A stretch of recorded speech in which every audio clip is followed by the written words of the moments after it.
RPG Arc-en-Ciel. Je vous rappelle que nous avons soutenu le président Alpha Condé au deuxième tour de l'élection de 2010. Nous avons formé un groupement qui s'appelait l'Arc-en-Ciel. C'est un groupe de partis politiques qui avait décidé de soutenir la candidature du candidat du RPG. Et nous avions pensé qu'après cette élection-là, qu'on aurait organisé des élections tout de suite après, législatives. Et que donc on serait venu en tant que mouvement dans un parti, le RPG qui s'est transformé en RPG Arc-en-Ciel, que ce RPG Arc-en-Ciel-là pouvait englober tous les autres partis qui venaient en son sein. C'est dans ce cadre-là que j'ai fondu dans le RPG Arc-en-Ciel. Mais je vous avoue que quand nous avons fondu dans le RPG Arc-en-Ciel, nous n'avons eu aucune responsabilité. Même moi, je n'avais pas de poste dans ce nouveau parti RPG Arc-en-Ciel, à plus pour raison les militants qui m'avaient suivi.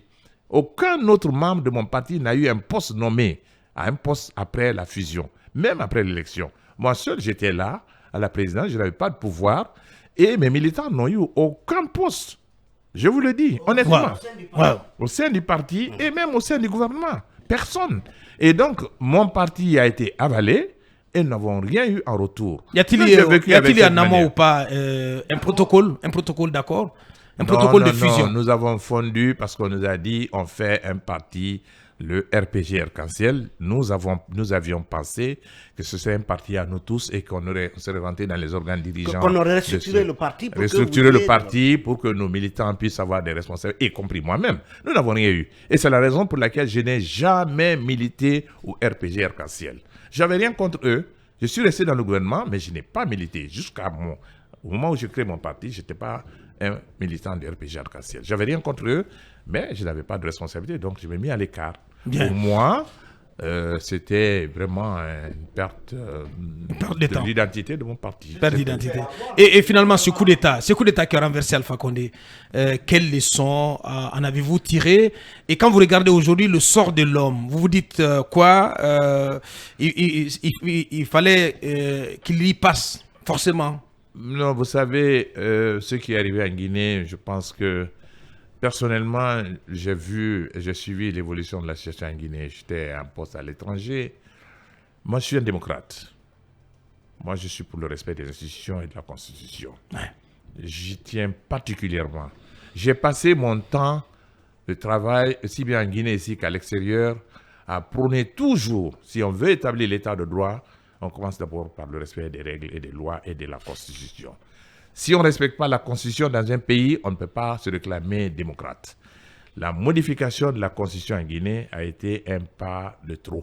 Je pense que c'est ce qui a amené tous les problèmes que nous connaissons. Je ne justifie pas un coup d'État. Les coups d'État peuvent s'expliquer souvent par la mauvaise gestion des gouvernants, c'est l'argument que les gens donnent, ou par la violation de la Constitution. Mais ce qui est arrivé en Guinée, naturellement, c'est la suite de ce qui s'est passé après la modification constitutionnelle. Je suis peiné que la Guinée ait eu une interruption du processus démocratique. Il aurait été souhaitable que le... Avez-vous vu venir cet élan vers un troisième mandat au moment où vous quittiez le gouvernement? Non, moi j'ai quitté très tôt ce gouvernement. Moi j'ai quitté le gouvernement à la fin du premier mandat du président et j'ai quitté le gouvernement. Mais au cours du deuxième mandat, j'ai compris qu'il y a une velléité de changement de la Constitution. Et je n'étais pas personnellement pour. Un mot pour Alpha Condé. Alpha est quelqu'un que je connais depuis des années. J'ai été un des premiers militants du RPG. Beaucoup de gens parlent du RPG aujourd'hui. Moi, j'ai commencé à adhérer au RPG depuis 1990. J'étais en poste, j'étais premier conseiller à la mission permanente à New York. J'ai milité avec Alpha. Je l'ai approuvé, je l'ai suivi. Et quand je suis rentré en 1993, d'ailleurs, c'était une des raisons pour lesquelles on m'avait rappelé en Guinée, je l'ai suivi en plein jour, bien que j'étais fonctionnaire. J'allais à son domicile à Madina. J'ai même fait des tournées avec le professeur Alpha à l'intérieur de ce pays. Beaucoup de ceux qui se réclament du RPG aujourd'hui m'ont trouvé avec le président Alpha Condé. Ouais. J'ai cheminé avec lui pendant quelques années et après je me suis retiré. Ça, c'était pour des raisons de convenance personnelle, mais j'ai toujours gardé des relations très cordiales. Et je vous dis une chose, ma maman était une militante de base du RPG depuis sa création. Était une militante Alpha, elle a toujours appelé ma militante, même quand j'ai quitté le gouvernement. Et d'ailleurs, quand maman est décédée, il n'était pas là, il était en Allemagne. Il m'a dit qu'il serait allé assister aux obsèques de sa militante.